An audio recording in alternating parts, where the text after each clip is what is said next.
और अब रुक करेंगे लखनऊ का, जहां पर यूपी के डिप्टी सीएम केशव प्रसाद मौर्य के हेलीकॉप्टर की इमरजेंसी लैंडिंग कराई गई है। लखनऊ से कौशाम्बी रवाना हो रहे थे केशव मौर्य, लेकिन उड़ान के दौरान हेलीकॉप्टर में तकनीकी खराबी आ गई, जिसके बाद स्थिति अचानक गंभीर हो गई। खराबी के चलते पायलट को लखनऊ एयरपोर्ट पर इमरजेंसी लैंडिंग करानी पड़ी। बताया जा रहा है कि तकनीकी समस्या के बाद पूरा हेलीकॉप्टर धुएं से भर गया था। इमरजेंसी लैंडिंग के बाद सुरक्षा और तकनीकी टीम्स ने हेलीकॉप्टर की जांच शुरू कर दी है। घटना के दौरान उप मुख्यमंत्री केशव प्रसाद मौर्य सुरक्षित बताए जा रहे हैं। तो ये बड़ी घटना, केशव प्रसाद मौर्य के हेलीकॉप्टर को लेकर इमरजेंसी लैंडिंग लखनऊ एयरपोर्ट पर।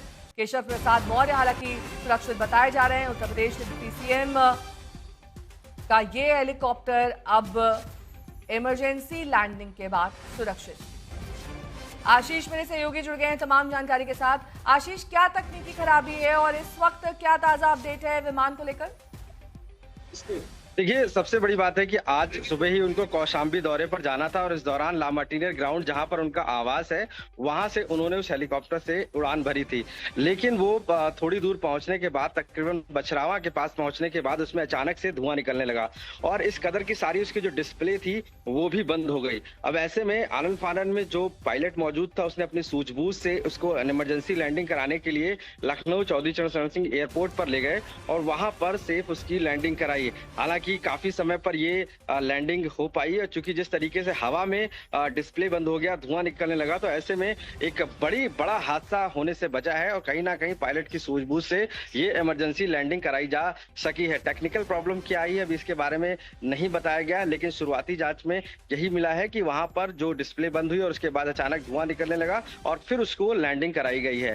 हालांकि इसमें अभी सेफ है केशव प्रसाद मौर्य, जो डिप्टी सीएम जा रहे थे अपने कौशाम्बी दौरे पर और तकरीबन बछरावा यानी लखनऊ के बाहर हेलीकॉप्टर से निकल जा चुके थे और अचानक ही जब ये खराबी आई तब उनको इमरजेंसी लैंडिंग करानी पड़ी। तो एक बड़ा हादसा था जो कहते हैं कि पायलट की सूझबूझ से बच गया और जिसको इमरजेंसी लैंडिंग कराई जा सकी और अभी वो सब सेफ है। काफी घबराहट हो गई थी सभी को, जो भी उसमें मौजूद था, केशव प्रसाद मौर्य मौजूद थे डिप्टी सीएम, उसमें उनको काफी घबराहट हो गई थी, जिसके बाद फाइनली वो लैंडिंग कराई गई और अभी सभी सुरक्षित है। अब उसकी टेक्निकल जांच की जा रही है कि इस पूरे आखिर इतनी खराबी कैसे आई, क्योंकि ये जब यहाँ से उड़ान भरा था तब ये खराबी नहीं थी, लेकिन अचानक जब बछरावा के पास पहुंचता है तभी ये खराबी आ जाती है और उसके बाद एयरपोर्ट लखनऊ एयरपोर्ट पर ले जाकर उसकी लैंडिंग कराई जाती है। नेहा, तो अभी सभी सुरक्षित हैं और अब टेक्निकल उसकी जांच की जा रही है कि किस तरीके से ये पूरी उसमें खराबी आई थी, अचानक से क्या ऐसा हो गया था, क्योंकि हवा में ही जब ये प्लेन था उस दौरान ही हेलीकॉप्टर था, उस दौरान ही ये टेक्निकल खराबी आई थी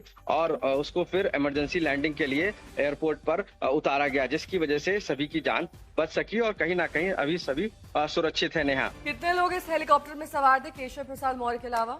आशीष, देखिए, केशव प्रसाद मौर्य और उनकी टीम के साथ में उनके जो पर्सनल ओएसडी हैं, पर्सनल पीएस हैं, वो रहते हैं। साथ साथ में जो पर्सनल सिक्योरिटीज के वो रहते हैं, यानी कि करीब 4 लोग लगभग इसमें थे और उस दौरान पायलट की सूझबूझ से ही ये हादसा बच पाया, क्योंकि जिस तरीके से वह मौके पर आपको अंदाजा होगा कि यहाँ लखनऊ से उड़ान भरने के बाद रायबरेली से पहले बछरावा तक ये हेलीकॉप्टर पहुंच गया था और वहां से फिर जब ये हवा में धुआं आने लगा और डिस्प्ले अचानक बंद होने लगी, उसके बाद उसको इमरजेंसी लैंडिंग के लिए वापस चौधरी चरण सिंह एयरपोर्ट जो है वहां पर ले जाया गया लखनऊ में और वहां पर लैंडिंग कराई गई। तो ये अचानक एक बड़ा हादसा था जो कहते हैं बच गया। कौशाम्बी जो टूर से जा रहे थे, उस हेलीकॉप्टर से पहुंचना था, वहां नहीं पहुंच सके, अब वो बाय रोड जाने का प्रयास करेंगे। जी, इस बीच बड़ी खबर आपको बता दें, लखनऊ से कौशाम्बी जा रहे थे deputy CM Keshav Prasad Maurya, emergency landing helicopter की करानी पड़ी। अब बाय रोड केशव प्रसाद मौर्य कौशाम्बी पहुंचेंगे,